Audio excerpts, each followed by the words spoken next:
je m'appelle Sindika. Sindika, c'est un mot en kikongo. Ça veut dire l'envoyé.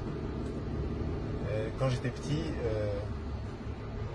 mes amis, mes grands cousins comprenaient l'envoyé dans le sens le petit qu'on envoie chercher du coca au coin. Et finalement, après, c'est mon père qui dit non, l'envoyé, c'est Emmanuel, c'est l'envoyé de Dieu. Et là, disons, la perspective a changé. En fait, je m'appelle Sindika parce que je suis né juste en 72, juste avant la zérénisation. On a eu un phénomène culturel chez nous qui était très fort, qui était un peu dans le registre de la révolution culturelle maoïste en Chine. Et là où la décision politique qui avait été prise à l'époque, c'était d'abord une forme d'égalitarisme, c'est-à-dire tout le monde allait à la même école et tout le monde allait en uniforme. Les garçons n'avaient plus le droit de porter, et les hommes n'avaient plus le droit de porter des cravates. Les filles n'avaient plus le droit de porter des pantalons. Et on n'avait plus le droit à des prénoms chrétiens. Et mine de rien, c'est quand tu le remets dans la perspective historique, et que maintenant qu'on a fini l'ère Mobutu et qu'on est passé au XXIe siècle, peut-être il y a une dimension ridicule, mais en fait ça a marqué toute une génération.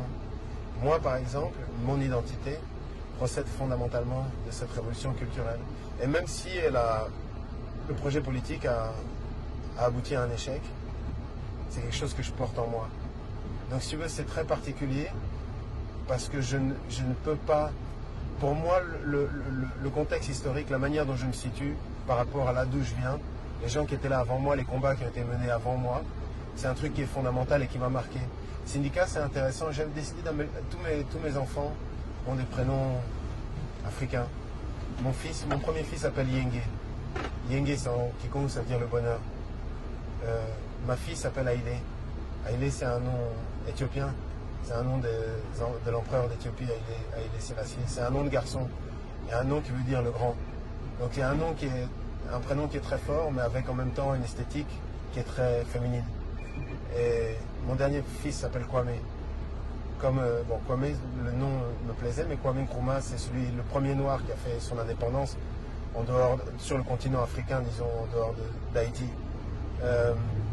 Et donc tu as grandi à Kinshasa, dans quel quartier? Non, j'ai pas grandi à Kinshasa. Je suis né à Kinshasa dans la clinique danoise. Ma mère est danoise, elle était infirmière. D'ailleurs, c'est intéressant, ma mère s'est fait virer de la Croix-Rouge danoise parce qu'elle sortait avec un noir divorcé.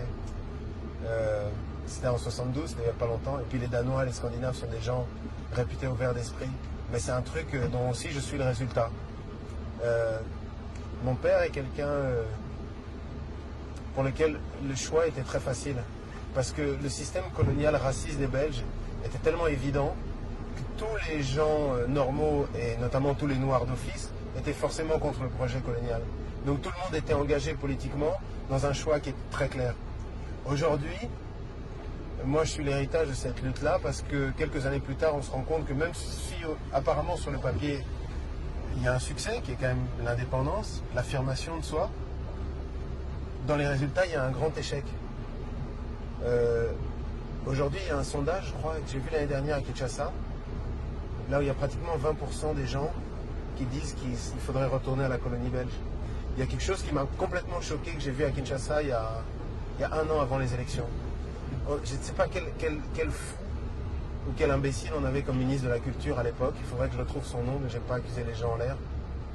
Je suis arrivé à Kinshasa, j'ai vu qu'ils étaient en train de porter la statue du roi Léopold sur son cheval et ils voulaient la remettre. Et ils l'ont remise au bout de sur nos Champs-Élysées à nous, sur notre place de l'Étoile à nous. Et je crois qu'en bout de la matinée, ils ont dû l'enlever. Mais c'est te dire, quand tu perds la dimension historique, dans quel genre de danger est-ce que tu te retrouves? Et ça, c'est quelque chose que cette expérience du passage un peu brutal et assez raté finalement entre le Zaïre et le Congo démocratique, là on a dit en 96, on est libéré. Si on est libéré de notre histoire, c'est-à-dire s'il s'agit de renier tout ce qu'on a vécu et tout ce qu'on a tenté sous l'époque Mobutu, et même avant, j'ai l'impression que Mobutu a voulu renier un peu l'époque Lumumba et de l'indépendance, là où lui n'était pas vraiment au top. Ensuite, Kabila père a voulu renier Mobutu. Quelque chose que je trouve intéressant maintenant qu'on est en train de vivre dans le Congo contemporain, c'est qu'on a un président Joseph Kabila Kabange qui a mon âge, il a 35 ans, 36 ans.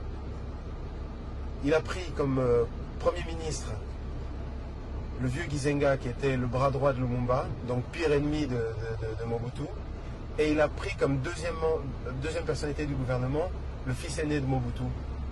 Et si tu veux, c'est porteur d'espoir. C'est-à-dire qu'il y a, ça y est, il y a un terreau fertile. On a fait un déblocage institutionnel. Mais maintenant, il faut savoir culturellement qu'est-ce que ça nous apporte et est-ce que cette prise de conscience s'opère. Et une fois qu'elle s'est opérée, vers où on se projette. Et je crois que c'est ça, en fait, le phénomène déclencheur, peut-être ce qui a donné de la valeur ajoutée à la démarche de collectionneur. Ce qui fait que je ne peux pas être qu'un collectionneur. Dans l'approche que j'ai de la culture, j'ai une forme au-delà de la dimension égoïste et au-delà de la dimension esthétique, il y a une prise de conscience historique et donc, en conséquence, il y a forcément un positionnement politique, si tu veux.